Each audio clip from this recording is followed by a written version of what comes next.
Imagine a world before nations, before kings, before cities towered into the skies. The world was vast, silent, and raw dust sweeping across endless deserts, stars burning in skies so black they felt eternal. Out of this emptiness, a single voice rose. It was not the voice of an empire nor the roar of armies. It was a whisper, a promise, a spark of destiny placed in the heart of one man. This is not the story of gold or conquest. This is the story of how an ordinary wanderer became the father of faith, how dust became a people, and how a single promise echoed across thousands of years. From nothing hope was born. From silence words of destiny were spoken, and from dust came a promise that would never die. The journey begins in the land of Mesopotamia, where the rivers Tigris and Euphrates cut through the earth like veins of life. Here, cities like Ur rose with their ziggurats pointing toward the heavens, smoke from their temples twisting into the sky. The air smelled of burning incense and wet clay. Traders called out in the markets, their camels groaning under heavy loads of copper and grain. It was a world alive, pulsing with the breath of early civilization. And in that world lived a man named Abram, not yet a legend, not yet the father of nations, just a man of flesh and bone, walking dusty roads with his family, hearing the noise of city gates, watching the stars at night, while his sheep grazed in silence. But then something happened, something that would change everything. In the stillness of his life, Abram heard a call, not from kings, not from priests, but from the unseen, the eternal. Leave your country, your people, your father's house. Go to the land I will show you. I will make you into a great nation. Can you imagine the weight of those words?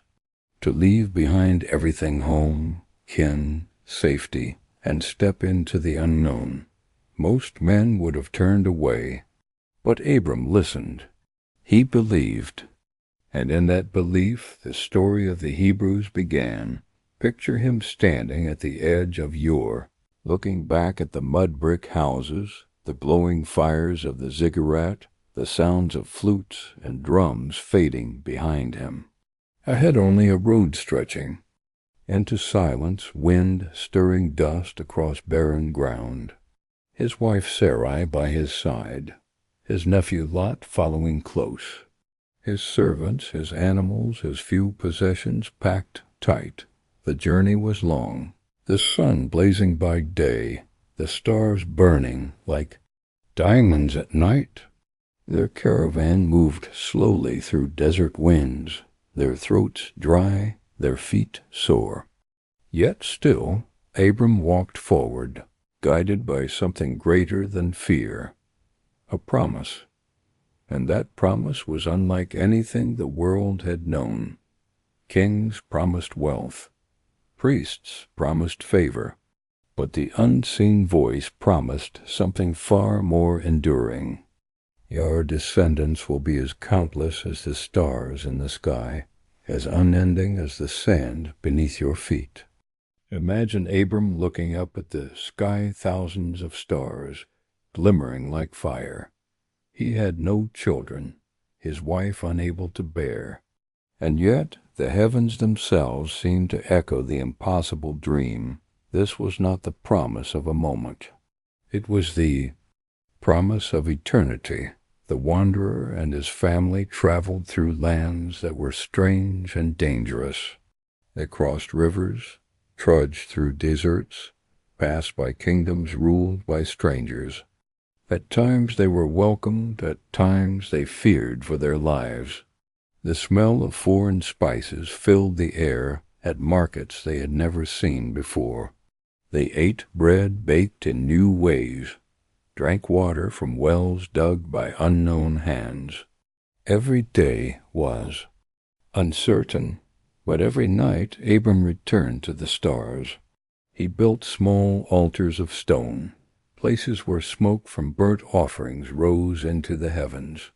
Each stone, each prayer was a reminder that his journey was not his alone.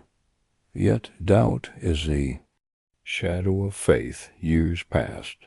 Still no child was born. Sarai, his wife, grew old, her face lined by the sun, her hands rough from labor. The promise seemed to drift like smoke into the wind. They tried to grasp it, to hold it, but it slipped away year after year. One night, Abram cried out beneath the stars, "What will you give me?" "I remain childless." His voice trembled with both anger and sorrow. He was tired of waiting, tired of believing in what he could not see. And then the voice returned. "Look up at the heavens, count the stars if you can. So shall your descendants be." And Abram believed once more. Even in the silence, even in the waiting, he chose faith over despair. This faith was not easy. It was tested by famine, when the land grew dry and the crops withered. Abram's family traveled to Egypt, the Nile's waters promising survival. But Egypt was a land of danger too, with its towering temples, its gods carved in stone, and its Pharaoh who ruled with absolute power. In those crowded streets, with the smell of lotus blossoms and roasted fish filling the air, Abram feared for his life. He had no armies, no throne, only the fragile promise of an unseen God. And yet, even in Egypt, even in the shadow of Pharaoh, that promise held firm. Time passed. And then the impossible. Sarai, long thought barren, laughed when she first heard the news, laughed because it was unthinkable, laughed because her body was old and worn. But laughter turned to tears when she held her child, a boy, a son. Isaac. The smell of new life filled the tent, the cries of a newborn echoing through the desert camp. Abram held him close, his heart burning with joy. This was no ordinary child. This was the living proof that the promise was real. But promises are never without trials. The voice called again, this time with words that shook the very soul. "Take your son, your only son Isaac, whom you love, and offer him as a sacrifice." The desert wind carried silence that day. Abram's face was carved with grief, his steps heavy as he climbed the mountain with Isaac by his side. The boy carried wood on his back, asking, "Father, where is the lamb?" Abram's voice cracked as he whispered, "God will provide." At the peak with the altar built, Abram lifted the knife. His hand trembled, his heart breaking. And then the voice cried out once more, "Stop! Do not harm the boy, for now I know you fear God." A ram appeared, tangled in the thorns. Isaac's life was spared. The promise lived on. This was more than a story of one man and his family. It was the beginning of a people, born not from power or wealth, but from faith. From dust, a nation was promised. From doubt, hope was forged. And from a single voice in the desert came a covenant that would echo for all generations. Abram would one day be called Abraham, the father of many nations. His descendants would spread across the earth. His story would inspire prophets, kings, and entire civilizations. And it all began here, with dust, with faith, and with a promise that defied the impossible. As we close this chapter, imagine Abraham, standing at the edge of the desert, his son by his side, the stars burning overhead. The wind carries the scent of fire from the altar, the crackle of embers fading into night. He has nothing but faith. Yet that faith is enough to carry the promise forward. And so, the journey of the Hebrews begins. Next, we follow the story of dreams and betrayals, where sons turn against brothers, and destiny is woven through jealousy, famine, and forgiveness. The promise has been made, but how will it survive? The desert wind howls across an endless horizon.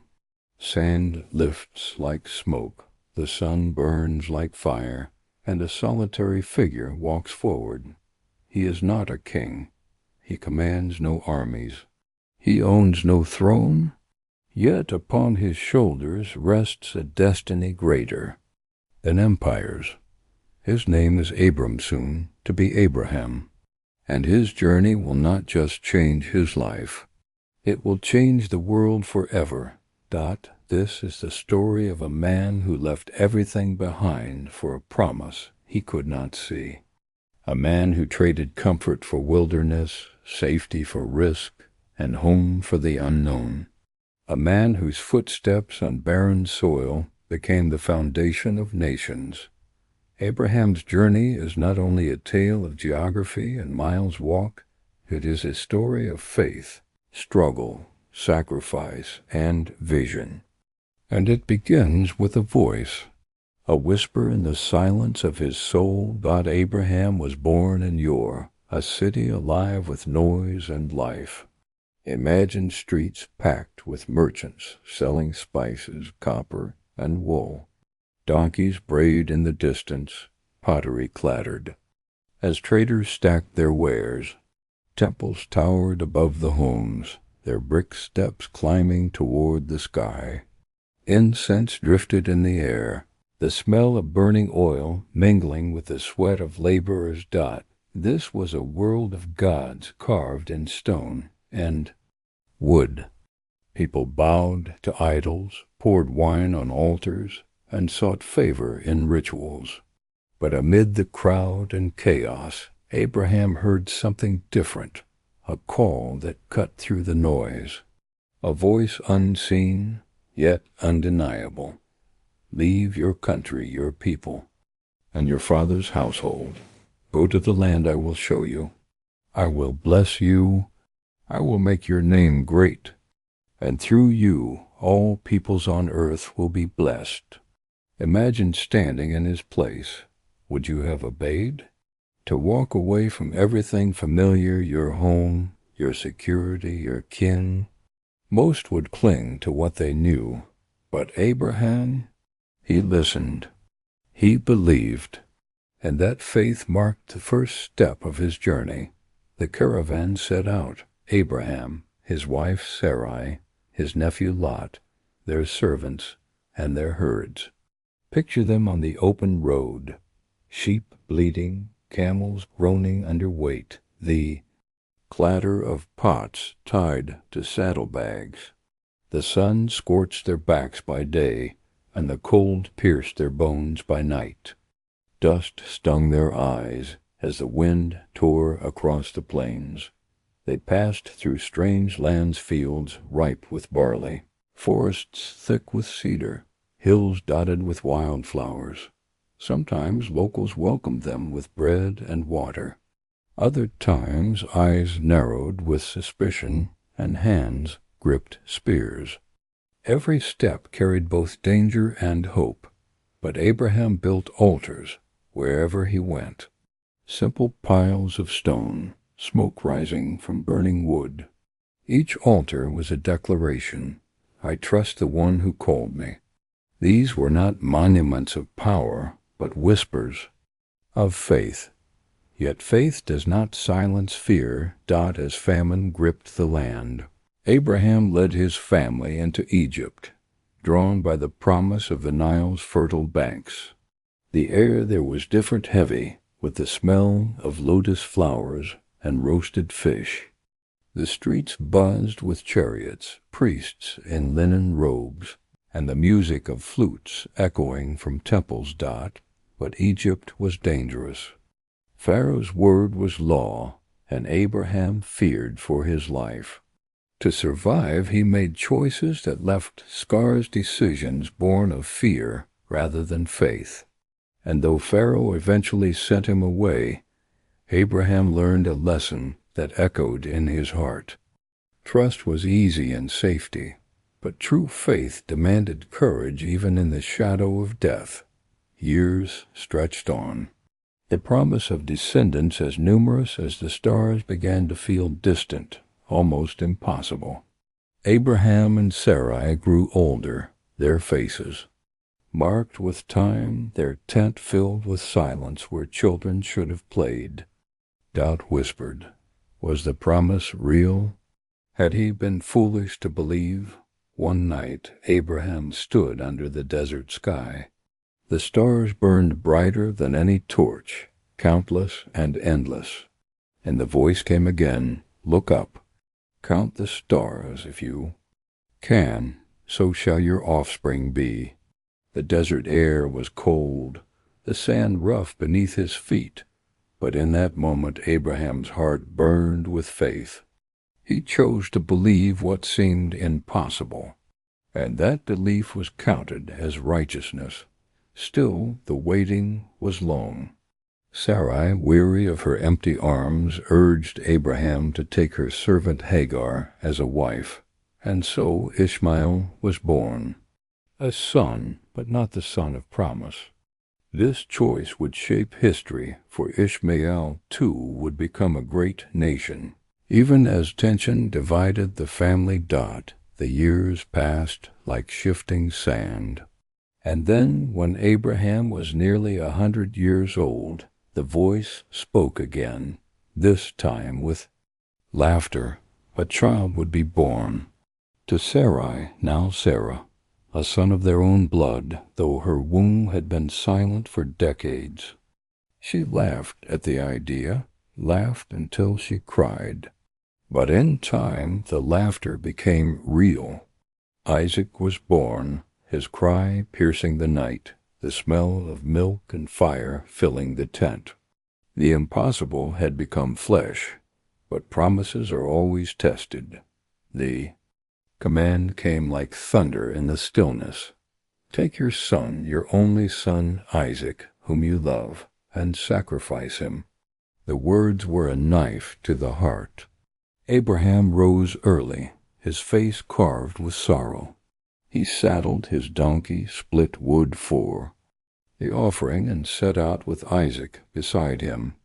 The boy's footsteps were light, innocent, his eyes bright as he carried the bundle of wood on his back.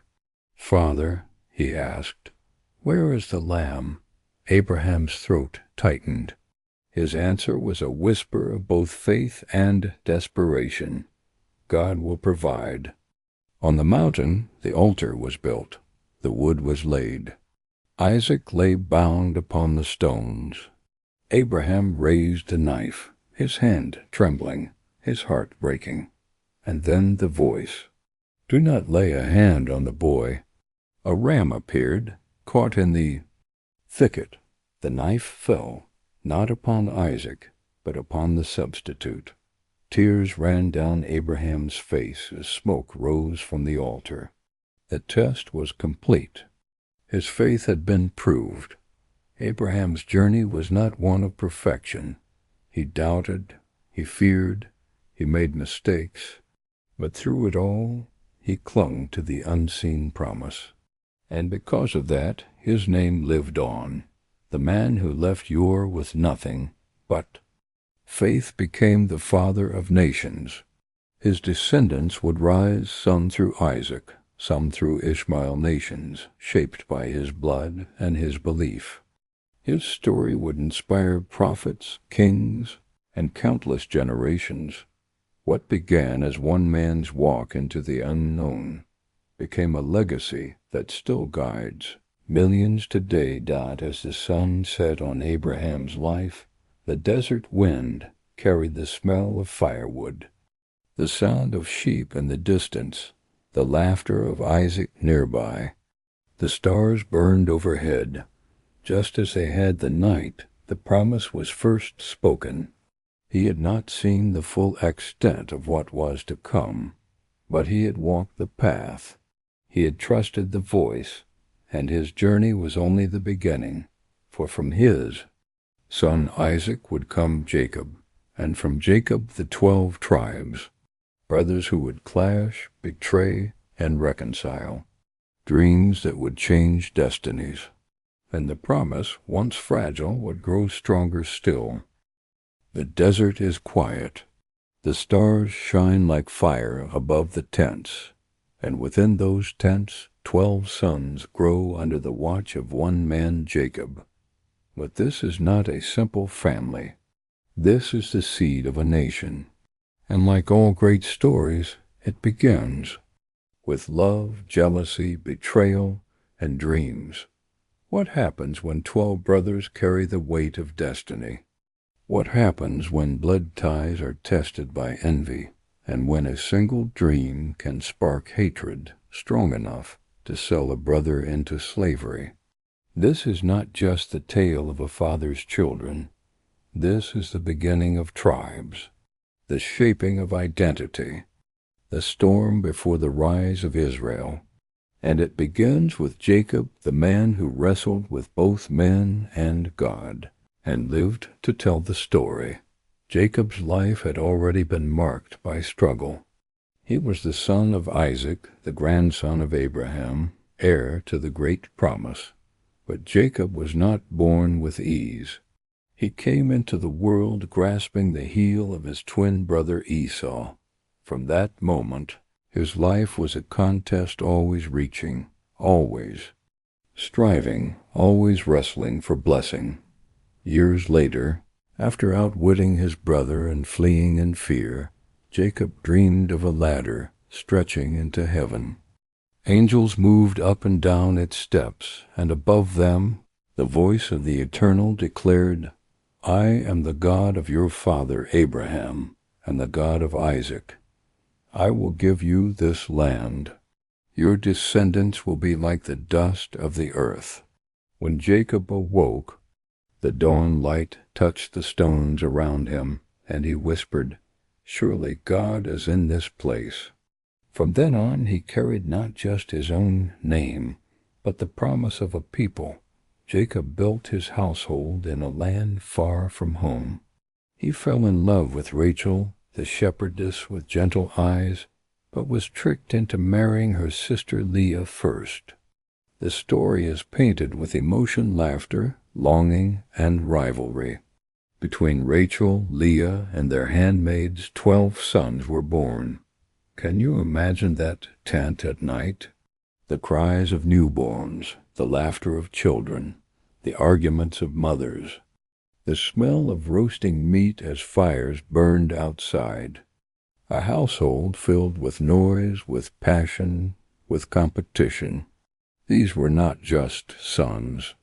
They were the pillars of 12 tribes to come. The firstborn was Reuben, strong and proud. Then came Simeon and Levi, fierce and fiery. Judah followed, destined to carry the scepter of kings. Issachar and Zebulun grew among the tents, while Dan, Naphtali, Gad, and Asher brought the household to a roar of life. Joseph, son of Rachel, was Jacob's beloved, the child of his deepest love. And at last came Benjamin, small and tender, born of Rachel's final breath. 12 sons, 12 lives, 12 futures. But under the weight of favoritism and jealousy, their story darkened. Dot of all the brothers, Joseph shone brightest in Jacob's eyes. He was the son of Rachel, the dreamer, the one gifted a coat of many colors. Imagine that garment woven in vibrant threads of blue, red, and gold, shimmering in the desert sun. It was more than clothing. It was a crown upon his shoulders. But love, when uneven, breeds resentment. The brothers' eyes grew hard as Joseph walked among them in his coat, his voice sharing dreams that placed him above them. "I saw the sun, moon, and 11 stars bowing to me," he told them. To Joseph it was a vision. To his brothers, It was arrogance, and in the shadows of envy, betrayal was born. One day, Joseph walked across the fields, his coat flashing against the dust, carrying food for his brothers, who watched over the flocks. But as they saw him approach, their whispers turned to hatred. "Here comes the dreamer," one hissed. "Let us kill him and see what becomes of his dreams." The air was tense, the desert heat heavy, but Reuben, the eldest, hesitated. Instead of killing him, they stripped him of his coat and threw him into a dry cistern. His cries echoed off the stone walls, desperate and afraid. Moments later, a caravan appeared on the horizon. Traders with camels loaded with spices, on their way to Egypt. Silver glinted in their hands as the brothers made their choice. They sold their own brother flesh of their flesh for 20 pieces of silver. Joseph was bound, led away as the dust of the desert swallowed his footprints. His dreams seemed broken. His coat, dipped in goat's blood, was carried to Jacob, and Jacob, upon seeing it, tore his garments, fell to the ground, and wept as though his heart had been ripped from his chest. But the story of the children of Jacob was far from over. The brothers returned to their tents, carrying the weight of guilt. Simeon and Levi's anger would later lead to violence. Judah's path would twist through trials, and Reuben would bear the shame of weakness. Yet through all their failings, their names were not erased. Each son, flawed and human, would become the root of a tribe. Jacob himself carried sorrow like a cloak. The smell of ashes clung to him as he mourned Joseph, refusing comfort. "I will go down to the grave mourning my son," he said. Nights passed, seasons changed, and still he grieved. Yet even in sorrow the promise remained alive, for Joseph's journey had only begun. Though sold as a slave, though cast out by his brothers, his story would rise again in Egypt, a story of power, wisdom, and reconciliation. And through Joseph, the children of Jacob would one day survive famine and find refuge in a foreign land. But that chapter belongs to tomorrow. For now, the children of Jacob remain scattered in their tents, bound by jealousy, torn by betrayal, yet still chosen. The story of Jacob's children is not just about a family long ago. It is about humanity itself, about how love and envy, hope and betrayal can exist side by side. It is about how destiny often comes through struggle, and how even the darkest choices can be woven into a greater plan. From these 12 sons, the tribes of Israel would be born. From their blood, a people would rise. From their failures, redemption would one day come. And it all began with one father, 12 sons, and the promise spoken generations before as the night falls over Jacob's camp. The fire crackles, the sheep bleat softly, and the brothers sit in silence. Some stare into the flames, haunted by what they have done. Others close their eyes, trying to forget. Jacob weeps alone, clutching the torn garment of his beloved son. Above them the stars shine, as if to remind them of a covenant still alive. Children of Jacob are fractured, but their story is not finished, because next comes exile, famine, and the rise of Joseph in Egypt, a chapter where dreams, once broken, will become the salvation of nations. The sound of iron striking stone echoes in the heat. Chains rattle. The cries of men, women, and children rise into the desert air. Egypt, once a land of refuge, has become a prison. A people who entered as honored guests now bow as slaves. Beneath the sun, whips crack, Dust fills the lungs. The smell of sweat and blood clings to the fields. This is not just the story of labor. It is the story of a people stripped of freedom, yet not stripped of hope.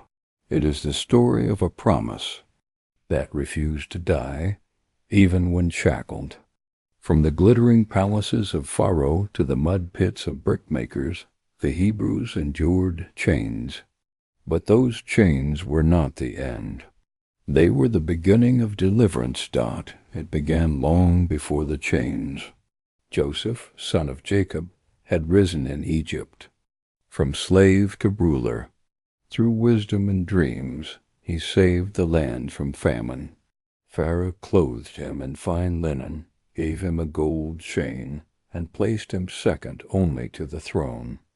Under his guidance, Egypt's storehouses overflowed with grain, and nations bowed for bread. Joseph's family came seeking survival. Jacob, old and weary, brought his sons, their children, and their flocks. Pharaoh welcomed them, granting them the land of Goshen, fertile fields near the Nile. The Hebrews lived in peace, multiplying like stars, their tents filling the valley. Imagine the laughter of children, the bleating of sheep, the smell of roasting grain. For a time they were safe. For a time Egypt was home, but time changes rulers. Joseph died, Jacob was gone. A new Pharaoh rose, one who did not remember Joseph. He looked upon the Hebrews and saw not guests, but a threat. Their numbers were vast, their strength growing. Fear twisted into cruelty. Look, Pharaoh warned his people, the Israelites have become too numerous. If war breaks out, they may join our enemies. We must deal shrewdly with them. And so chains were forged. The Hebrews were driven into labor. Fields of grain were no longer theirs to harvest freely. Instead, they bent beneath the sun, planting. For Pharaoh, they built store cities, Pithom and Ramesses, hauling stones, mixing clay, shaping bricks. The whips cracked when their pace slowed, dust filled their throats, and sweat poured into their eyes. Imagine the sound, the constant thud of hammers, the groans of men lifting stones, the cries of women forced to carry burdens too heavy. The smell of mud pits clung to their skin. Every day was toil. Every night was grief. Yet the more they were oppressed, the more they multiplied. Pharaoh's cruelty could not break them. So Pharaoh ordered more. Midwives were summoned. His voice was cold as stone. Every Hebrew boy that is born you must throw into the Nile. The Nile, lifeblood of Egypt, turned into a river of sorrow. Mothers wept as soldiers tore infants from their arms. The cries of the children were carried on the wind, swallowed by the waters. Fear settled like smoke in every Hebrew tent, but courage grew in secret. 2 midwives, Shiphrah and Puah, defied Pharaoh. When asked why the boys still lived, they answered with quiet boldness, "The Hebrew women are vigorous. They give birth before we arrive." Their bravery preserved lives in the shadows, and among the saved would be one child destined to change everything. A woman named Jochebed hid her newborn for 3 months. When she could hide him no longer, she made a basket of reeds, coated it with tar, and placed the baby inside. She set him gently on the Nile, the river that had swallowed so many, and watched as the current carried him. The baby's sister, Miriam, followed from the reeds, her eyes sharp, her heart racing. The basket drifted toward the palace. Pharaoh's daughter, bathing in the water, saw it and drew it out. The baby cried, his tiny fists trembling in the air. Her heart softened. She named him Moses, drawn out of the water. While Moses grew in Pharaoh's palace, the Hebrews bent under their chains. Generations passed, and slavery became their reality. Their backs bore scars, their hands grew calloused, and their songs of sorrow rose into the sky. But still, they whispered the stories of Abraham, Isaac, and Jacob. They clung to the promise that one day they would inherit a land of their own. Can you imagine those nights? Fires flickering in the dark, the smell of lentils cooking in clay pots, children listening wide-eyed as elders spoke of a covenant made under the stars. They were slaves in Egypt, yet their hearts carried the memory of freedom. As Moses grew, he saw their suffering. Though raised in Pharaoh's house, his blood burned with the cries of his people. One day he witnessed an Egyptian beating a Hebrew slave. Rage filled him. His fists tightened, and in that moment he struck the Egyptian down. Fear consumed him. Pharaoh's wrath was certain. Moses fled into the wilderness, leaving behind palace and privilege. The Hebrews remained behind, still chained, their cries reaching higher into the heavens. Scripture says, God heard their groaning. God remembered his covenant with Abraham, Isaac, and Jacob. God looked on the Israelites and was concerned about them. The chains were heavy, but in their suffering something greater was being forged. The Hebrews became not just a family, but a people. Not just wanderers, but a nation bound by shared pain and shared hope. Egypt could break their bodies, but not their spirit. Egypt could command their labor, but not erase their promise. And when the time was right, from the wilderness a voice would return. A man once drawn from the Nile would stand before Pharaoh, his staff in hand, carrying a message that thundered louder than all the armies of Egypt. Let my people go. The chapter of chains is not one of silence. It is the drumbeat before freedom. The Hebrews groaned in the dust, but their God was not deaf. Their cries rose like smoke, and from those cries would come plagues, miracles, and deliverance. Egypt thought chains would end them. Instead, chains prepared them. Chains taught them endurance. Chains bound them together as one. The story of chains in Egypt is the story of a people crushed, but not broken. And their deliverance was already stirring beyond the horizon. As night falls over the slave camps, the fires burn low, and the songs of sorrow mingle with prayers whispered into the dark. Mothers hold their children close. Fathers whisper hope through cracked voices, and the stars above shine like a promise yet to be fulfilled. The Hebrews do not yet know it, but the days of chains are numbered. The God of their fathers has heard. The God of their fathers has remembered. And the next chapter will not be about slavery, it will be about freedom. Next comes Moses and the burning mountain, where a fugitive shepherd meets fire, hears the voice of destiny, and carries a command that will shake the throne of Pharaoh. The desert wind roars across the endless sands. A lone shepherd walks among his flocks, dust clinging to his robes, sweat rolling down his face. He is a man in exile, a man with a past he cannot escape. Once raised in the palace of Pharaoh, now forgotten in the wilderness. His name is Moses, but destiny does not forget. On an ordinary day in the silence of the desert, Moses will hear a voice that shakes the world. He will see fire that burns but does not consume. He will be called to stand before the throne of Egypt, armed with nothing but a staff and a command that no empire could silence. Let my people go. This is not just the story of a man.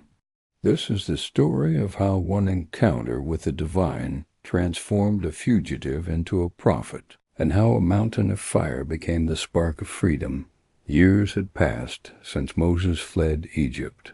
Once he was the child drawn from the Nile, raised in Pharaoh's house, clothed in fine linen, taught the ways of power. But after striking down an Egyptian overseer, fear drove him into the desert. He left behind the palaces, the perfumes, the chants of priests, and the shadow of Pharaoh's wrath. Now he was a shepherd in Midian, the husband of Zipporah, the son-in-law of Jethro.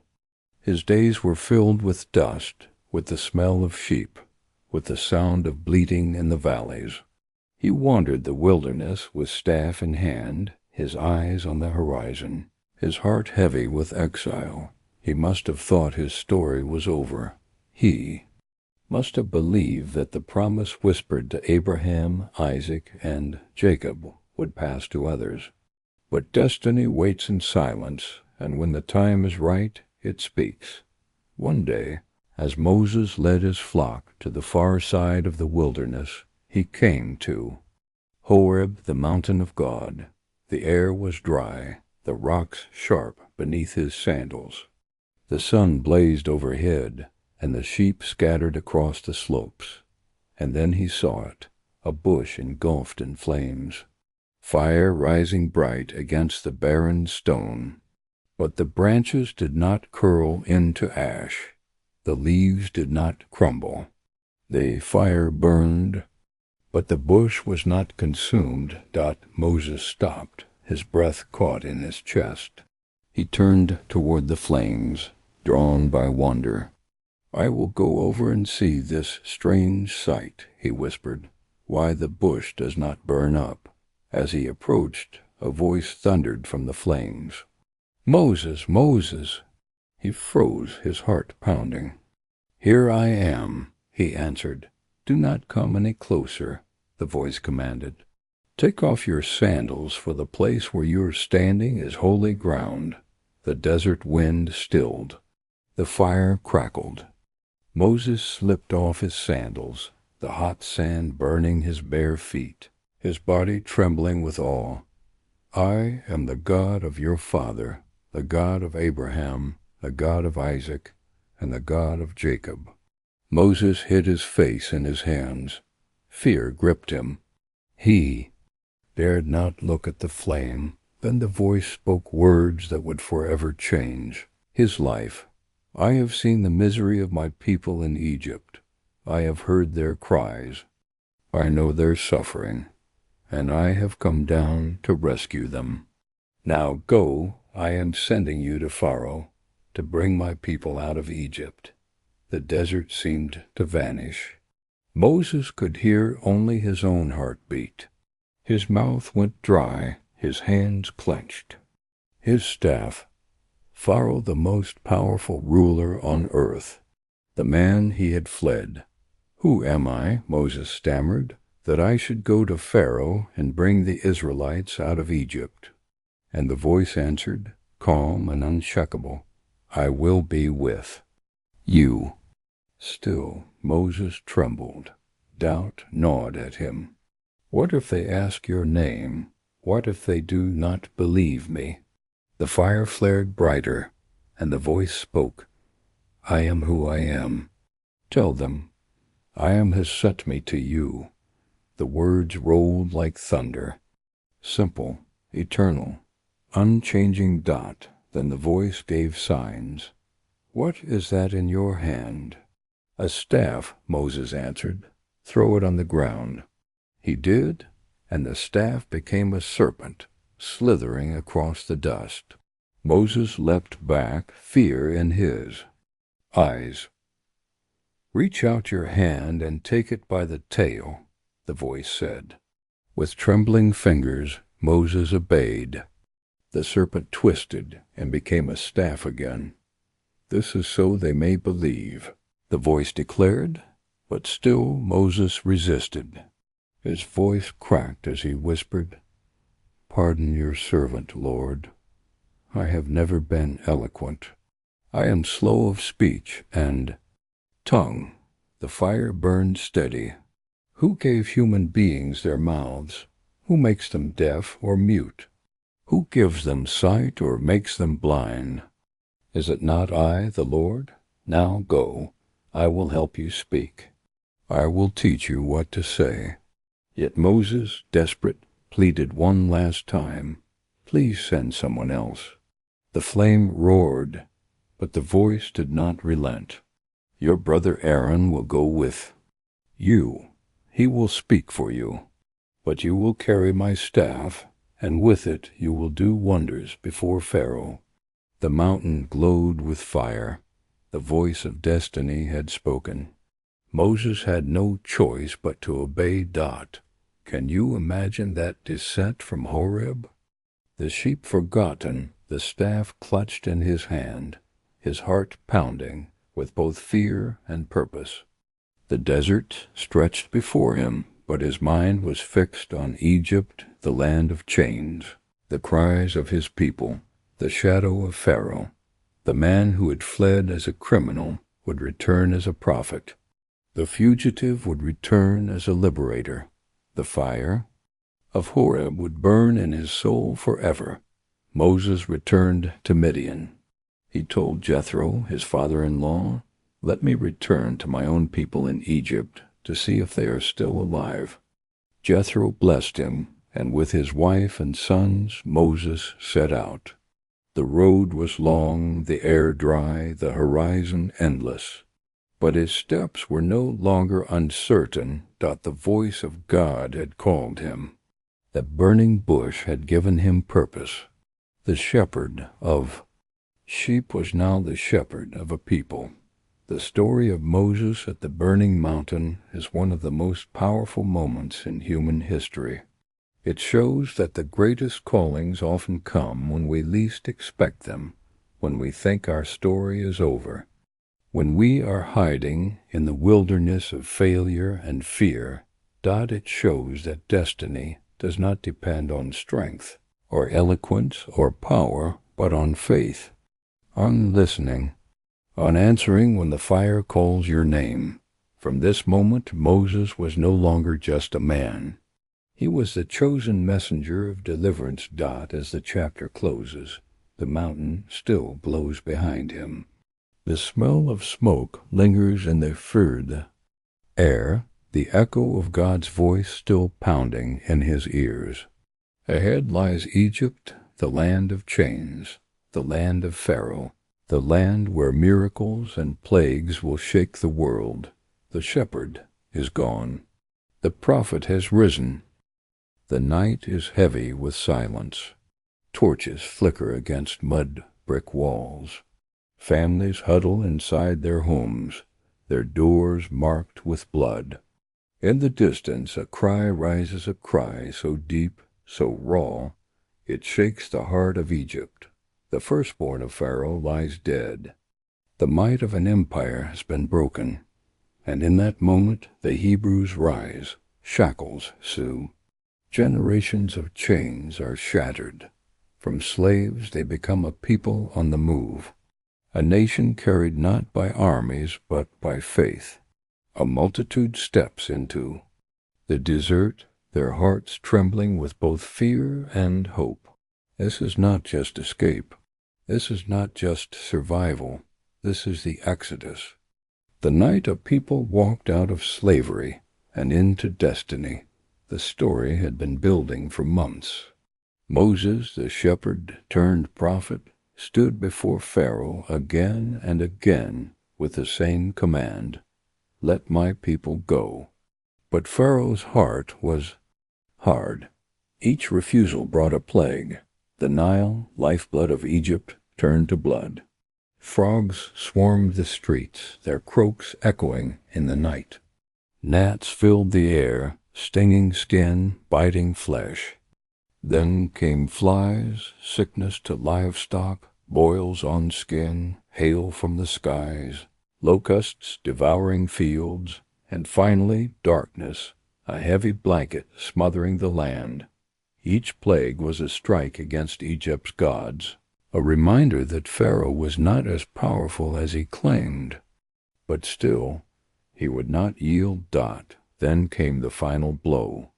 Death itself swept through Egypt, taking the firstborn of every house, not marked by the blood of the lamb. The Hebrews, following God's command, smeared lamb's blood on their doorposts.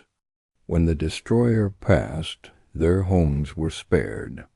It was the first Passover, a night of both terror and salvation. Pharaoh's defiance turned to grief. In the dark his palace echoed with mourning. His voice cracked with surrender. "Go, leave my people. Take your flocks, your herds, and go." And so they did. Can you picture it?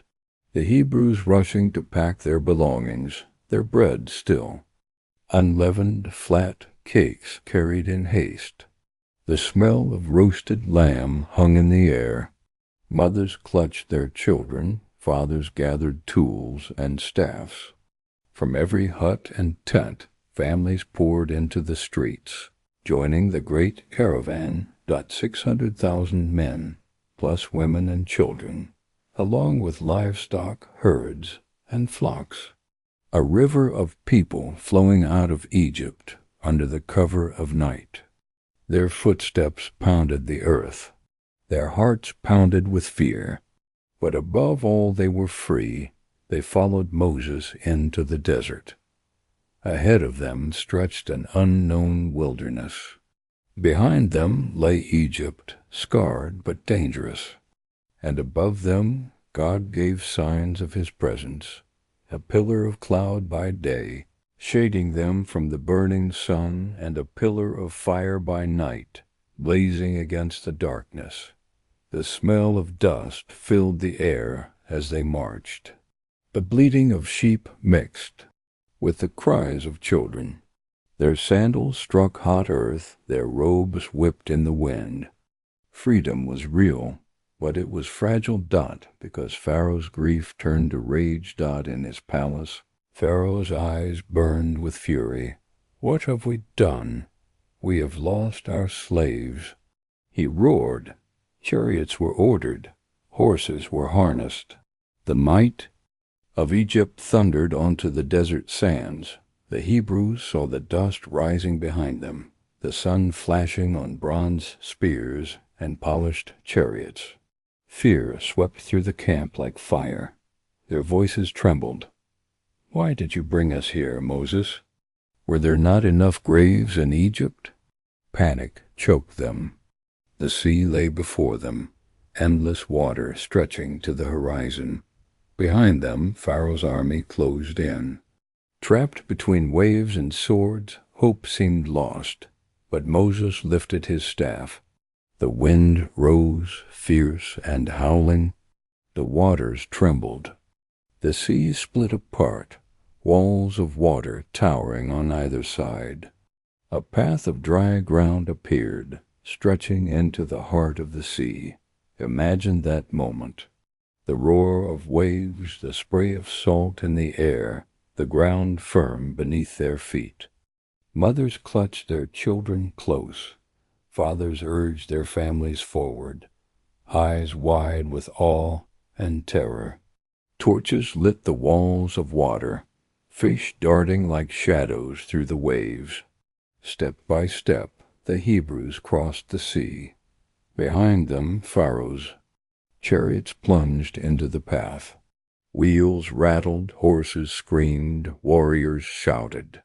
But the sea was not theirs to cross. As the last of the Hebrews stepped onto the far shore, Moses raised his staff again. The waters crashed down.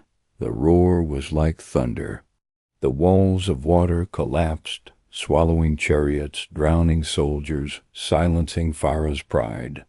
The sea closed, calm once more, as if nothing had ever disturbed it. The Hebrews stood on the other side, breathless, trembling, staring at the waters that had just saved them. The air smelled of salt and freedom.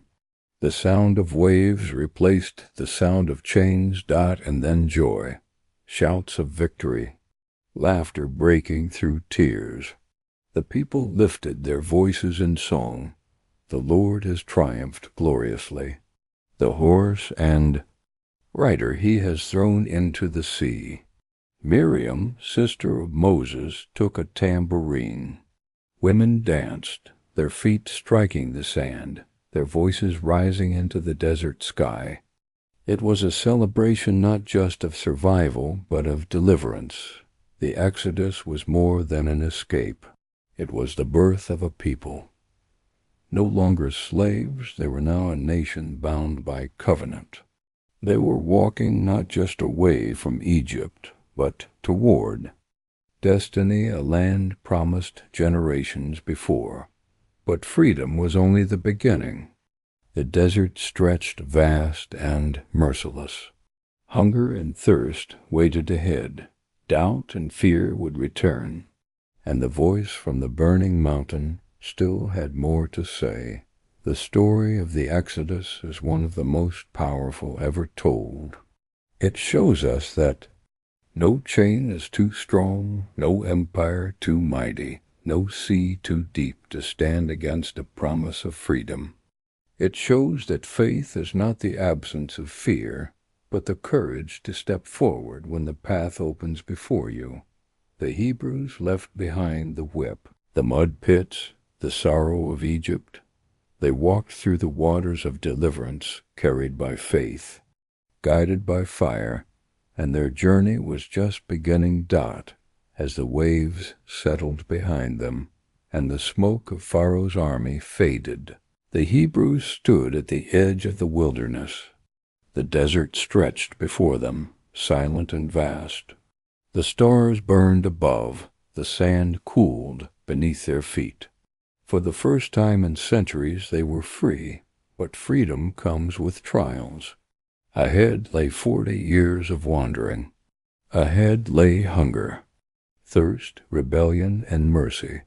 Ahead lay the voice of God on a mountain of fire, speaking not just to Moses, but to an entire nation. The Exodus had ended, but the covenant was about to begin. Next comes the desert years' trials of faith and fire, where freedom is tested, hope is strained, and a people must learn what it means to walk with God. The sea had closed behind them. Pharaoh's army lay buried beneath the waves. The Hebrews stood free at last, the salt air still heavy in their lungs, their feet planted on dry ground. The chains were broken. The songs of victory echoed in the desert night. But freedom is not the end of the story. Freedom is the beginning of the hardest journey of all. The desert stretched before them vast, endless, and merciless. The sand shimmered under a blazing sun, burning their skin. At night the cold bit into their bones, and the wind howled like a wolf. The smell of salt and sea faded quickly, replaced by dust, sweat, and hunger. This was no promised land. This was wilderness. This was trial by fire. And for 40 years the Hebrews would wander here, tested, broken, and remade, not as slaves, but as a nation. At first, the joy of deliverance filled their hearts. They sang songs of triumph, Miriam's tambourine still ringing in the air. But joy is fragile when hunger gnaws and thirst burns. Soon their voices turned from praise to complaint. Why did you bring us out here, Moses? Was it to die in the desert? In Egypt we had pots of meat, we had bread to the full. Here we have nothing. Their cries rose into the air, carried on the desert wind. The sand shifted under their weary feet. Their children whimpered, and the weight of freedom began to feel like a curse. Moses lifted his arms in prayer, and the answer came not from Pharaoh's storehouses, but from heaven itself. At dawn, the desert floor glistened with something. fine and flaky like frost. They called it manna. It was white like coriander seed, sweet like honey when baked. The smell filled their tents each morning as they gathered it, grinding it into bread, feeding their families. It was food not from earth, but from heaven's hand. A reminder every day that survival was not theirs to secure, but theirs to trust. And when thirst consumed them, when children cried for water, Moses struck the rock with his staff. From the dry stone burst streams of cool, fresh water, spilling across the desert floor. The people drank, their lips wet, their strength renewed. The desert did not give life, but the God who had delivered them did. Yet, even with miracles, hearts grow restless. At Sinai, the mountain burned with fire. Smoke rose into the heavens. Thunder shook the ground, lightning split the sky. The air smelled of ash, the earth trembled underfoot, and the people stood trembling as Moses climbed the mountain to meet God. There, in the fire and cloud, a covenant was spoken, words etched into stone, commandments that would shape a people. No idols, no theft, no lies, no murder, no adultery. A law that bound freedom to holiness, order to chaos. Moses descended with tablets in hand, his face glowing with the fire of God's presence. But below, the people had grown impatient. In the shadow of the burning mountain, they had melted their gold and shaped a calf. They danced and sang, their laughter rising into the night, the smell of burning offerings twisting into the sky. Idols so soon after freedom, betrayal so soon after covenant. Moses' heart shattered. The tablets struck the ground, breaking into pieces. Anger burned like the fire on the mountain. The desert years would not only be a test of hunger and thirst, but of loyalty, of faith, of trust in the unseen. The wilderness became a place of discipline. A generation that had lived as slaves needed to be remade. They learned to follow the pillar of cloud by day and the pillar of fire by night, never knowing when it would move, never knowing when they would rest. Imagine the sound of a camp that held thousands upon thousands. The cries of children, the bleating of goats, the clang of tools shaping tents, the murmur of evening prayers, the smell of roasting manna cakes, the dust rising under every step. A nation in constant motion, yet always waiting. Every morning was a lesson in trust. Every night was a lesson in surrender. But even as they wandered, battles came. Amalekites struck them in the wilderness, fierce desert raiders with sharp blades and burning eyes. The clash of swords rang out. The smell of sweat and blood filled the air. Yet when Moses lifted his staff high, Israel prevailed. When his arms grew weary, Aaron and Hur held them steady. Victory was won not by numbers, not by strength, but by faith. Still, the people stumbled. They complained again and again. They longed for Egypt, for the food, the water, even the chains. Their freedom felt heavy, their covenant too demanding. At Kadesh, fear sealed their fate. Scouts returned from the promised land carrying grapes, so large they needed 2 men to bear them. The land was rich, fertile, overflowing with promise, but it was also filled with giants, fortified cities, armies too strong to face. The people wept, their voices bitter. If only we had died in Egypt. Let us choose a leader and return. Faith failed, fear ruled, and so the promise was delayed. That generation would wander until their bones rested in the sand. Their children would inherit the land, not them. Desert years were long, filled with both mercy and judgment. Manna fell daily, water flowed from rocks, yet graves filled the wilderness. Parents buried children, children buried parents. The hot wind carried sorrow and hope together. Moses himself, the shepherd of this nation, bore the burden of their cries. He listened to their complaints, pleaded for their forgiveness, guided them through valleys and mountains. His faith, once youthful, grew lined and weary, yet his eyes still burned with purpose, for he too was being shaped by the desert. Through it all, the Hebrews learned who they were. No longer a people of chains, they became a people of covenant. No longer slaves of Pharaoh, they became servants of the living God. The desert stripped away pride, comfort, and certainty. But it also built resilience, obedience, and identity. The desert years were not wasted years. They were the crucible where a nation was born. At last, after decades of wandering, the new generation stood on the edge of promise. The Jordan River flowed before them, its waters glistening in the sun.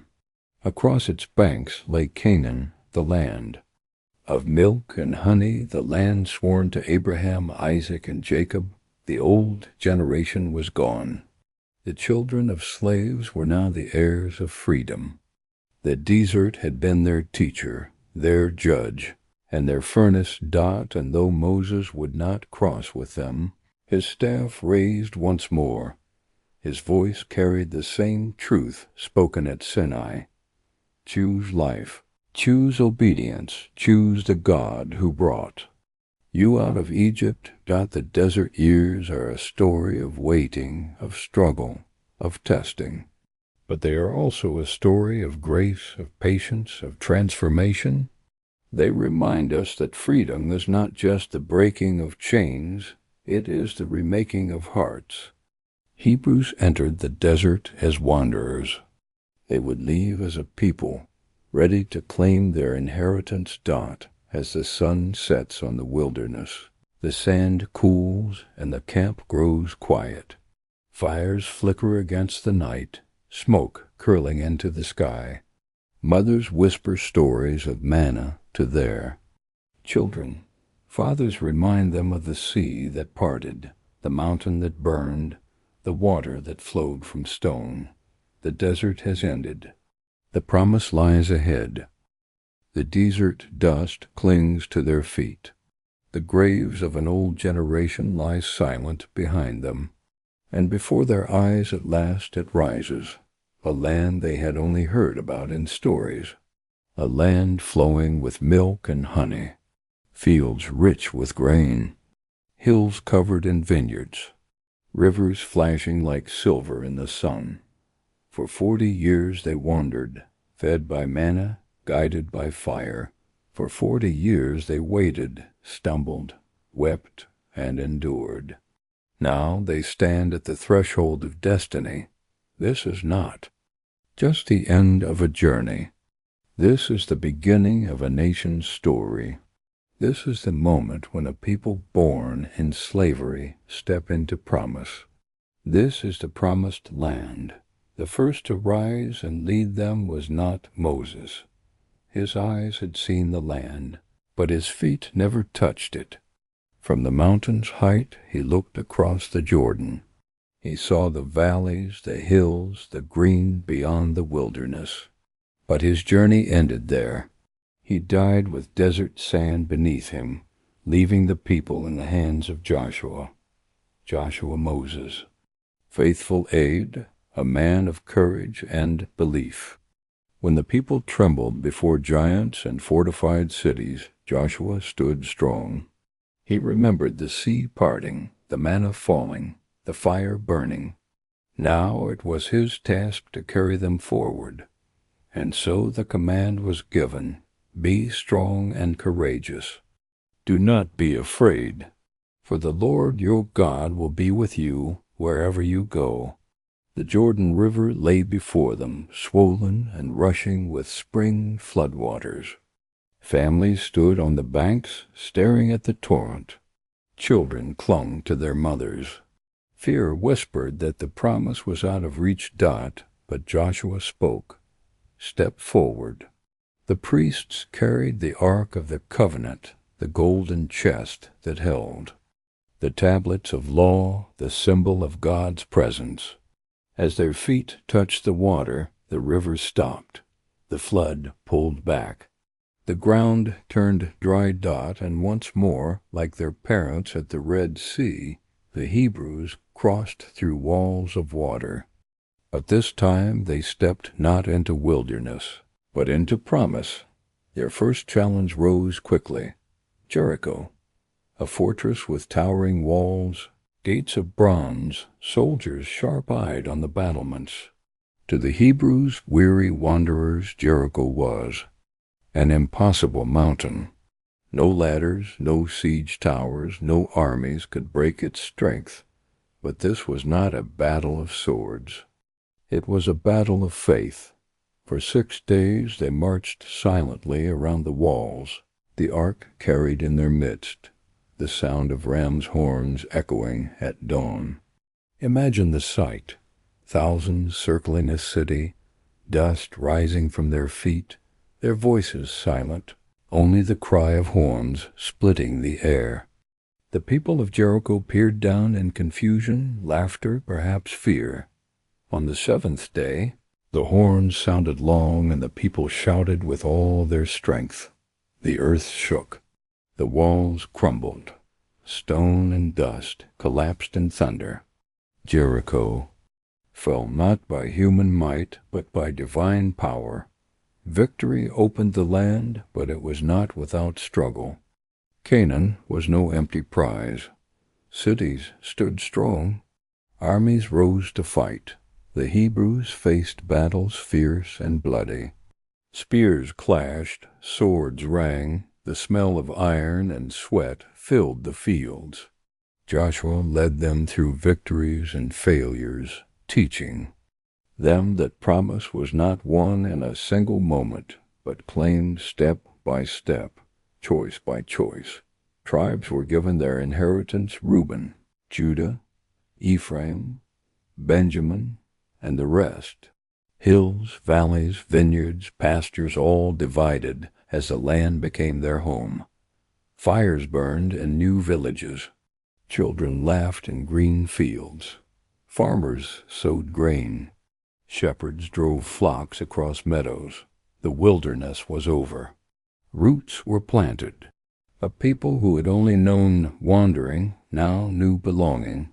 But with land came temptation. The gods of Canaan, statues of Baal, poles of Asherah whispered in the shadows. Fertility, harvest, rain, promises of power and pleasure.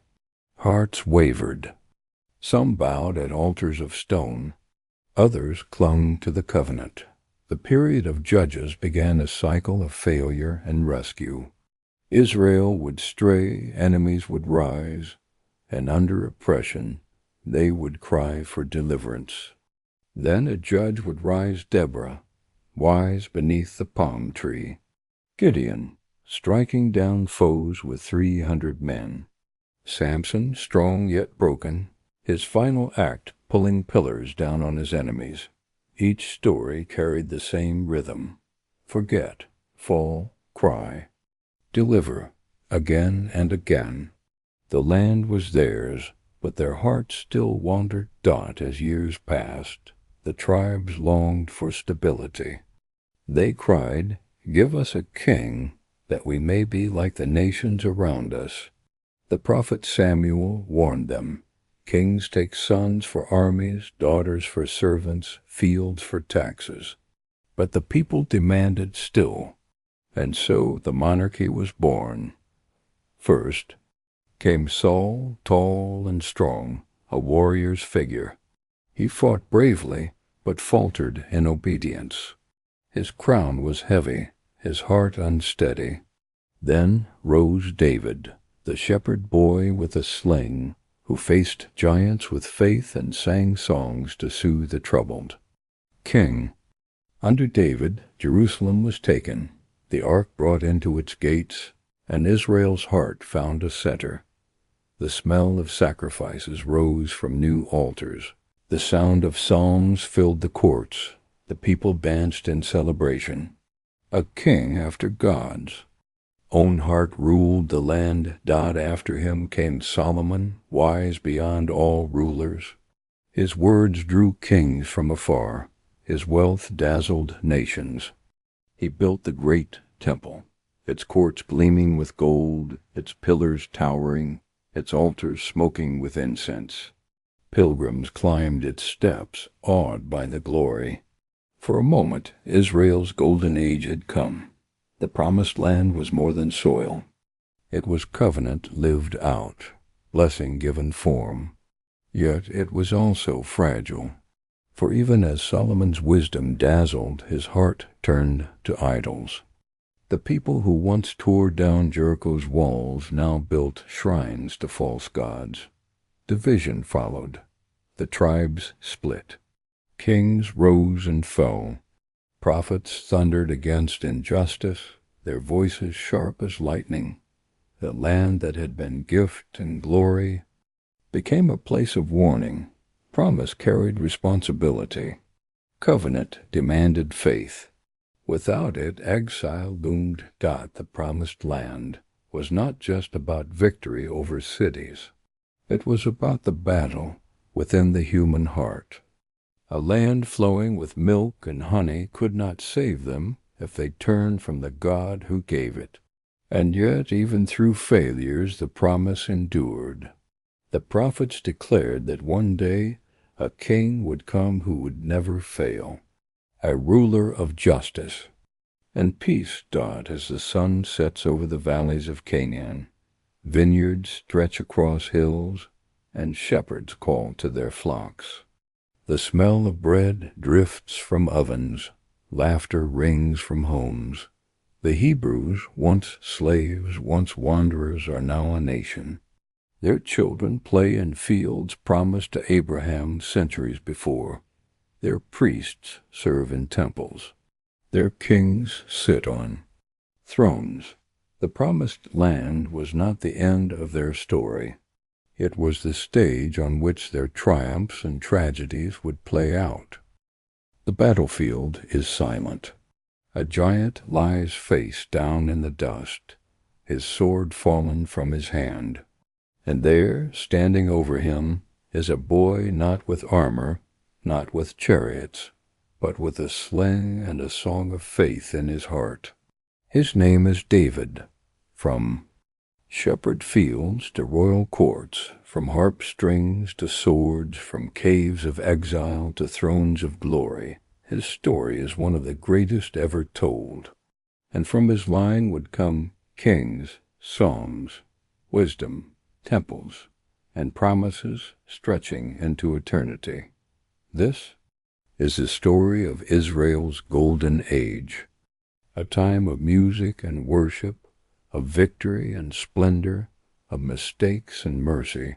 From David's harp to Solomon's temple, the kingdom rose to its brightest height. David's beginning was small. He was the youngest son of Jesse, a shepherd boy from Bethlehem. While his brothers fought in armies and stood tall in stature, David tended sheep in quiet hills. He knew the smell of grass wet with dew, the sound of streams trickling, the warmth of lambs nestled in his arms. He played the harp beneath open skies, singing songs to God as stars glimmered above. But God's eyes saw more than a boy. Samuel the prophet poured oil upon David's head in secret, whispering words of destiny. The Lord has chosen you. The moment that revealed him came in the valley of Elah. The Philistines and Israelites faced each other in fear there, shouts echoing across the hills. And in the middle of the battlefield, a giant named Goliath thundered his challenge. His armor gleamed like bronze in the sun. His voice boomed like thunder. No man dared face him until David stepped forward. No sword, no shield, just a sling and 5 stones smooth from the brook. The air was tense, the smell of sweat and fear thick. As Goliath roared, David cried out, "You come against me with sword and spear. I come against you in the name of the Lord." The stone flew. Silence fell. The giant crashed to the ground. Dust rose into the air, and the boy became a legend. But David's path was not straight to the throne. Saul, Israel's first king, burned with jealousy. The sound of David's victories, the songs of women praising him, pierced Saul's pride. Like arrows, David fled into the wilderness. He hid in caves, the damp air chilling him, the flicker of firelight dancing on stone walls. He gathered outcasts and wanderers, men with nothing but desperation, and they became his band of warriors. Even hunted, David's harp still sang. In shadows he composed songs of sorrow, hope, and praise that echo through history. At last, Saul's reign ended in battle, and David was crowned king, first in Hebron, then in Jerusalem. His first act was bold. He captured Jerusalem, a fortress held by the Jebusites. With courage and cunning, the city fell. It became his capital, the heartbeat of the kingdom, and David brought the Ark of the Covenant into Jerusalem. The chest that carried the law, the symbol of God's presence, entered the city with celebration. Trumpets blared. The smell of incense filled the air. David himself danced with abandon, his robes swirling, his joy uncontained. This was more than politics. This was worship. Jerusalem was now not just a capital, it was the holy city. David's reign was marked by both triumph and failure. He expanded Israel's borders, defeating enemies on every side. His armies returned with spoils, his throne grew secure, his people prospered. The sound of hammers rang as cities were built. The laughter of children echoed in safe streets. But David was also human. His desire for Bathsheba, the wife of another man, led to sin, deception, and tragedy. The prophet Nathan's words struck him like fire. "You are the man." Guilt crushed him. Sorrow overwhelmed him. Yet his repentance birthed some of the most powerful psalms ever sung. "Create in me a clean heart, O God," he cried. His life was a tapestry of both greatness and brokenness. Through victory and failure, his harp never stopped. His songs gave voice to worship, to grief, to joy, to longing. They became the prayers of generations, still whispered today. When David grew old, his eyes dim, his body frail, his thoughts turned to legacy. He longed to build a temple for God, a house of stone instead of tents. But the command came. It would not be his hands. His son would build it. So David prepared. He gathered gold, silver, cedar from Lebanon, stone, and iron. He gave instructions, plans, songs of worship. And then the harp grew silent. David died, leaving the kingdom to Solomon. Solomon was young, unsure, kneeling at the altar when God appeared in a dream. "Ask for whatever you want," the voice said. Solomon did not ask for riches or power. He asked for wisdom. And wisdom was given. The stories of Solomon's judgment spread far and wide. Mothers brought him disputes, and with piercing insight he resolved them. Proverbs flowed from his lips, words of truth, simple yet eternal. Kings and queens traveled to hear him. The Queen of Sheba herself came, bringing spices and gold, leaving astonished at his wisdom. But Solomon's greatest work was the temple. The air was filled with the sound of chisels on stone, the scent of cedar logs dragged from distant forests, the shouts of workers lifting blocks into place. 7 years it took, each stone carefully cut, each beam polished, that at last the temple stood. Walls gleamed with gold, doors inlaid with carvings of cherubim and palm trees. The inner sanctuary, the Holy of Holies, glowed with mystery, holding the ark itself. When it was dedicated, fire fell from heaven. Smoke filled the courts. Priests trembled, unable to stand. The people fell to the ground, faces pressed into the pavement as glory filled the house.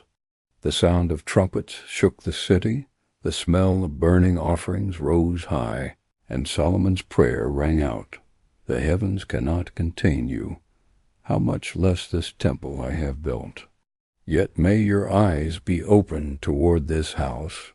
Israel stood at its peak. Wealth flowed in, peace reigned, wisdom guided. Worship rose from a temple unlike any in the world. The golden age had dawned. But even in glory, shadows lingered. Solomon's heart, once devoted, began to drift. Foreign wives brought foreign gods. Altars to idols rose alongside the temple of the Lord. Gold covered the city, but cracks formed beneath the surface. For though David's harp had sung of devotion, and Solomon's temple had burned with glory, the human heart still faltered. The story of David and Solomon is the story of humanity's highest worship and deepest weakness. It shows us a God who raises shepherds to kings, who gives wisdom beyond measure, who dwells with his people. But it also warns us, even the brightest kingdoms fall when faith is forgotten. As the sun sets over Jerusalem, the sound of harp strings drifts through memory. The temple gleams on the hill, its smoke rising into twilight. Priests chant, worshippers sing, children play in safe streets. The golden age has come, but shadows stretch long. Choices made in secret will soon shake the throne. Division lies ahead. Prophets will weep, kings will falter, the people will turn. The harp has sung, the temple has risen. And the next chapter begins. Exile and return tears by the rivers of Babylon, where glory will give way to ashes, but hope will still endure. The golden city of Jerusalem burns. Smoke twists into the sky. The temple, once filled with music, is silent. Its gold is stolen, its walls torn down stone by stone. Chains rattle as men, women, and children are led away from their homes. There, cries echo through empty streets. The land once promised, the land once filled with laughter and songs, lies in ruins. This is not triumph. This is tragedy. This is exile. But the story does not end in ashes. For even as rivers of sorrow flow, hope will rise again. A people carried away in chains will one day return. Their songs of mourning will become songs of rebuilding, and the God who once brought them out of Egypt will bring them back once more. This is the story of loss, longing, and homecoming. This is exile, and return. The decline began quietly. After Solomon's reign, the kingdom split in two. 10 tribes formed the northern kingdom of Israel. 2 tribes, Judah and Benjamin, formed the southern kingdom of Judah. Division weakened them. Idols multiplied. Kings forgot the covenant. Prophets warned of judgment, their voices sharp as thunder. Turn back. Do justice. worship no idols. But the people would not listen. Their hearts wandered to altars of stone and gods of wood.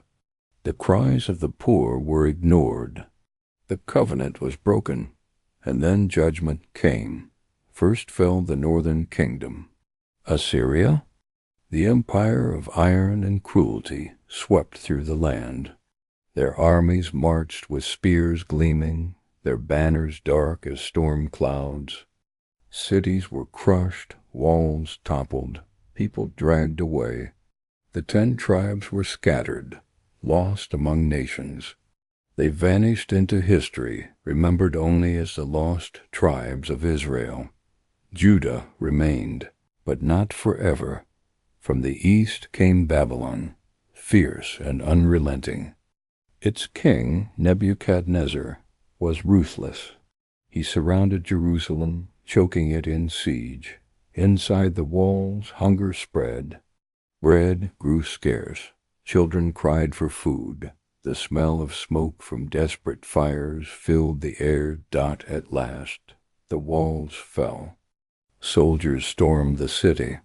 The temple, the pride of Solomon, the jewel of Jerusalem, was set aflame, gold stripped.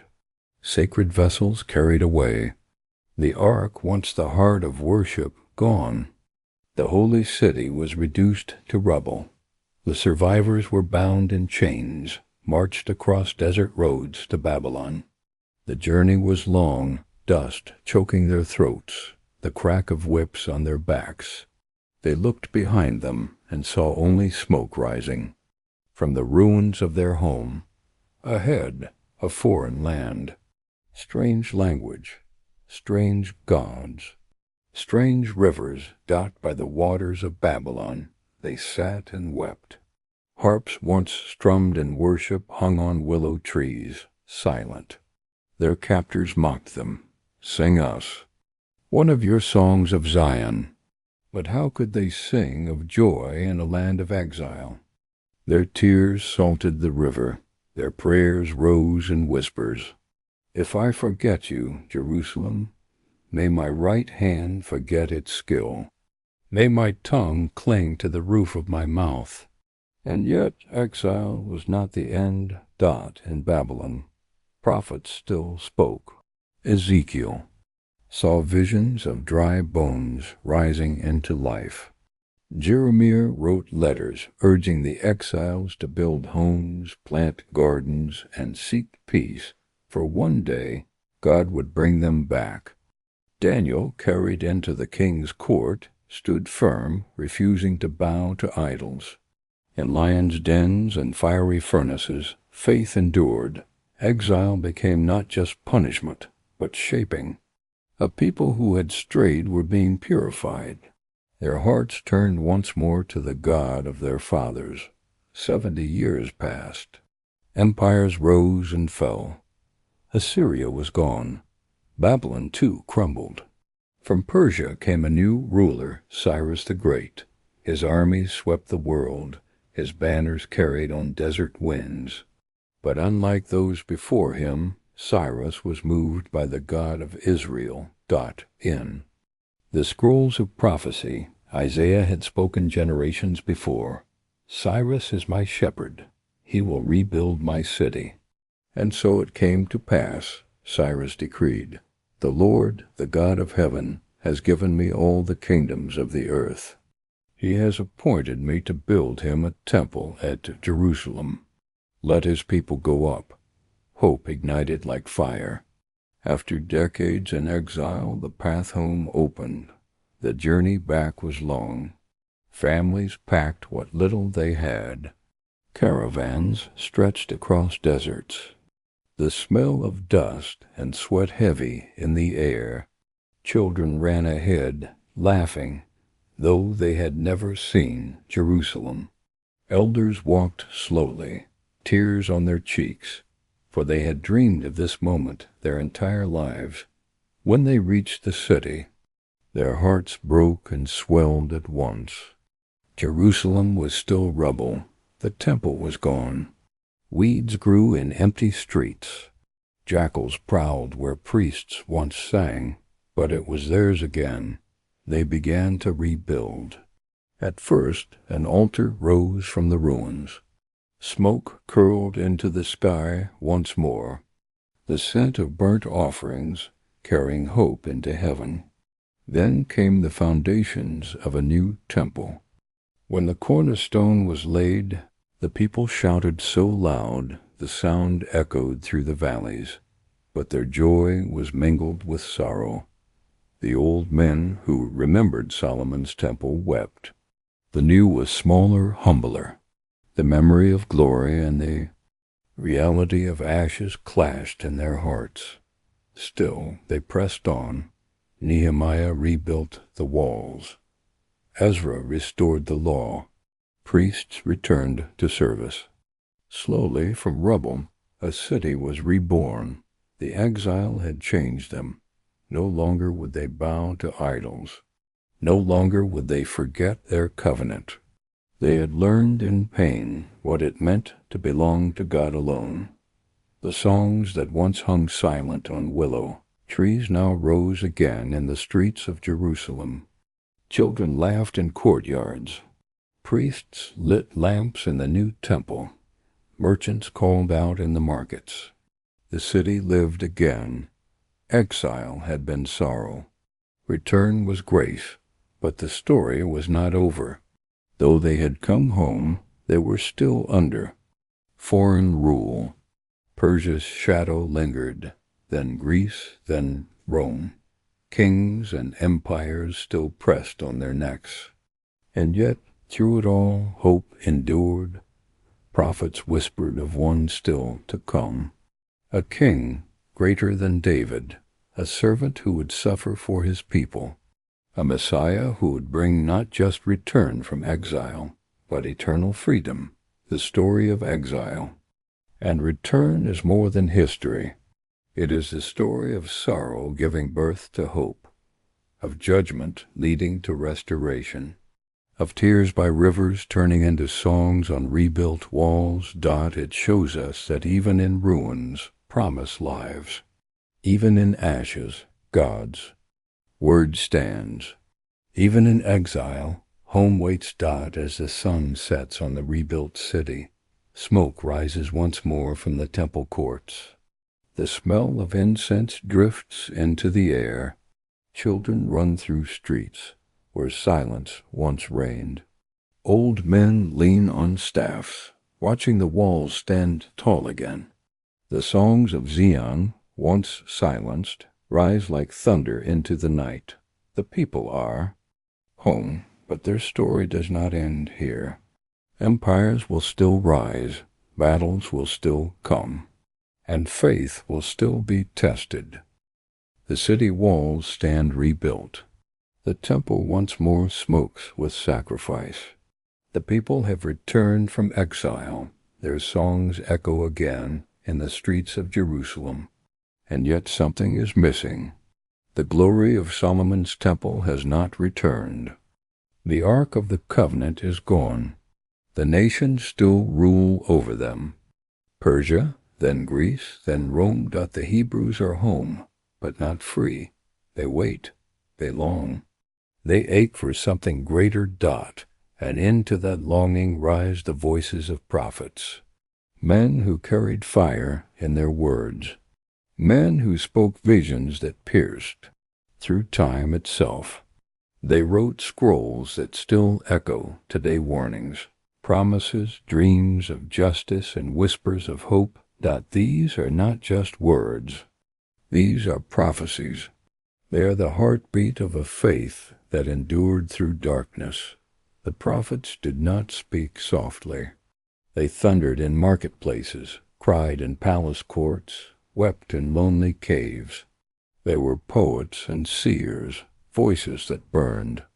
Like torches in the night, Isaiah saw visions of glory and sorrow. He walked the streets of Jerusalem declaring judgment. The people walk in darkness. Yet in the same breath he spoke of light. For unto us a child is born. Unto us a son is given, and his name shall be Wonderful Counselor, Mighty God, Prince of Peace.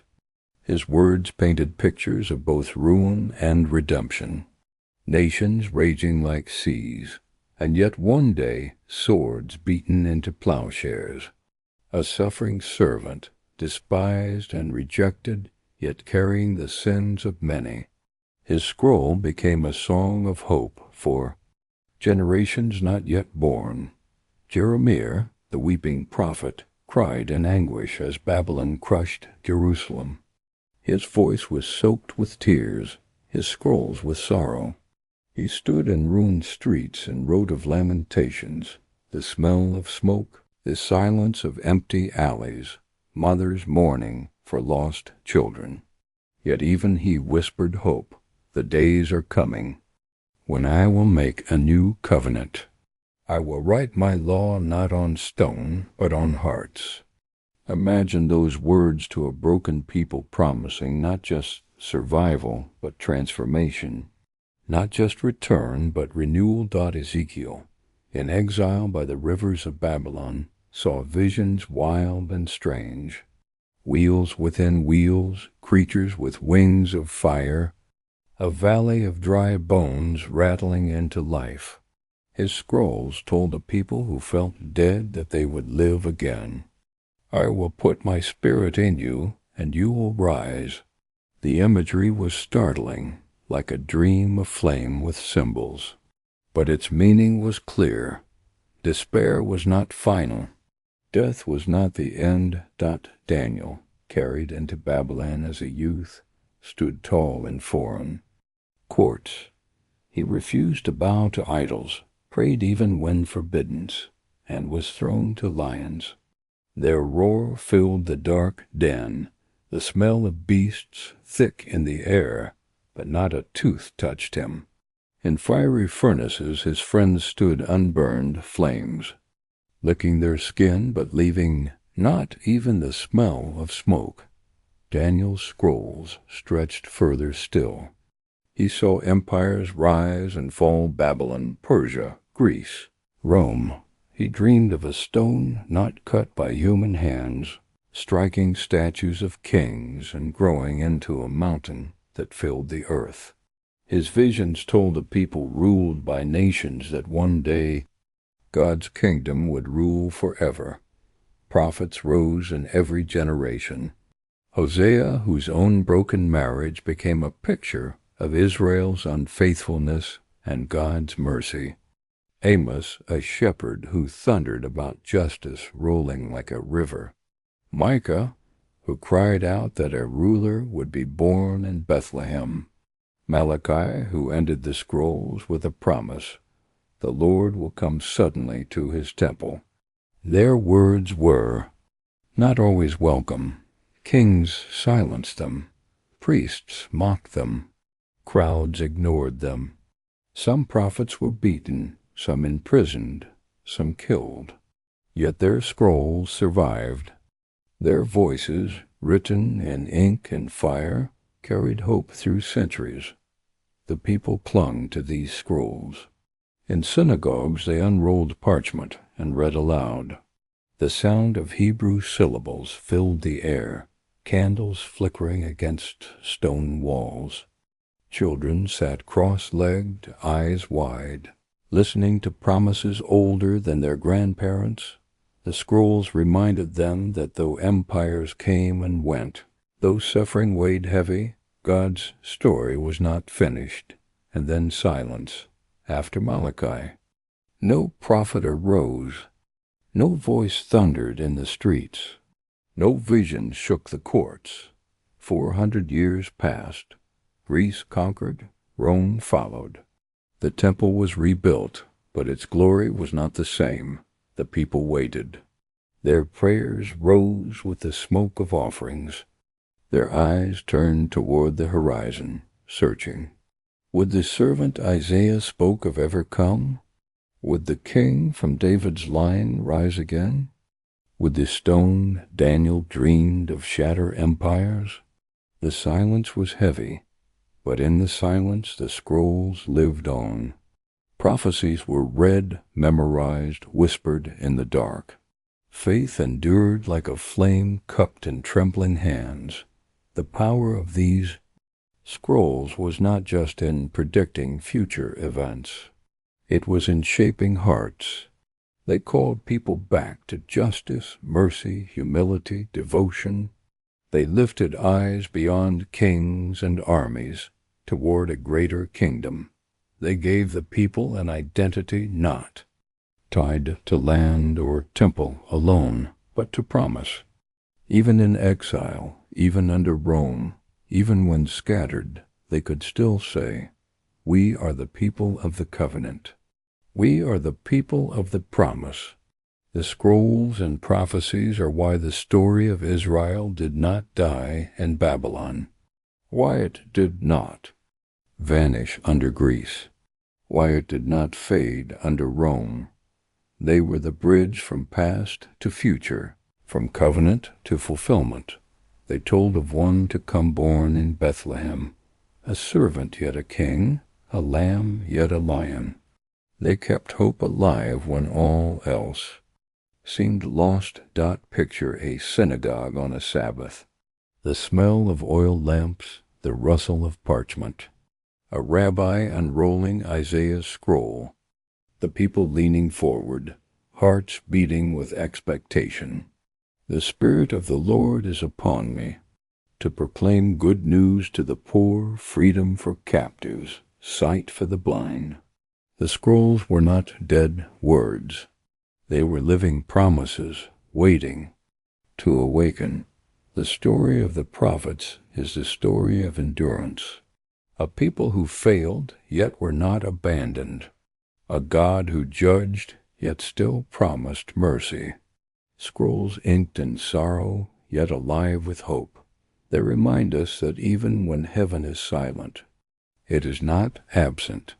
Even when promises tarry, they are not forgotten. Even when exile feels endless, return is coming. As the chapter of scrolls closes, the air grows heavy with silence. The temple stands, but Rome rules. The prophets are gone, but their words burn in memory. The people wait, watching the horizon, whispering promises passed from father to son, mother to child. The scrolls have spoken. The prophecies are alive. The temple is gone. The prophets are silent. Empires rise and fall, Assyria, Babylon, Persia, Greece, Rome. Yet one thing does not vanish. One thing cannot be erased by fire or sword. It is the voice of a people. It is the law written on scrolls. It is the memory of stories told under desert skies, though scattered across nations, though crushed by exile and war. The Hebrews left behind something more powerful than armies, more lasting than walls of stone. They left behind a legacy that would shape the world. This is not the story of kings or generals. This is the story of how the songs, the laws, and the faith of the Hebrews carried across centuries, transforming cultures, inspiring nations, and giving hope to millions. This is the legacy of the Hebrews. It begins with their story, passed from father to son, mother to child, spoken around fires, written on scrolls. The story of Abraham leaving home with only a promise. The story of Moses leading slaves through the sea. The story of David singing songs in the night. Imagine those nights in exile. Families huddled together, the smell of oil lamps burning, the sound of parchment unrolling, a father's voice reading words of Genesis, Exodus, the prophets, children whispering questions, their eyes wide with wonder. These stories were not just entertainment. They were identity. They were survival. Long after kingdoms crumbled, the stories remained. The Hebrews gave the world a vision of history with meaning. Most ancient peoples told myths of cycles, seasons turning, life and death repeating endlessly. But the Hebrews told of a beginning, a middle, and a future. A God who created the world with purpose. A God who entered time, made covenants, guided history toward destiny. This was revolutionary. The idea that history is not just circles, but a story moving forward, shaped by justice, mercy, and promise. Then came their law, the 10 Commandments, etched on stone, became the heartbeat of moral order. Simple, powerful words. Do not kill. Do not steal. Honor parents. Keep faith. Love God. These laws carried far beyond Israel's borders. They shaped the codes of nations, the conscience of civilizations. Picture ancient courts in Greece, Rome, or later Europe. Judges balancing disputes, kings issuing decrees. Behind them, often unseen, the echo of Hebrew law shaped their decisions. It was not just law. It was justice rooted in something higher than kings. Justice that said the poor must be protected, the stranger welcomed, the widow defended. Justice that saw all people, slave or free, man or woman, as created in the image of God. This was unlike anything in the ancient world. And then the Psalms. Songs written by shepherds and kings became the hymns of humanity. The Lord is my shepherd, I shall not want. Though I walk through the valley of the shadow of death, I will fear no evil. Imagine them sung in ancient temples, voices rising with the smell of incense.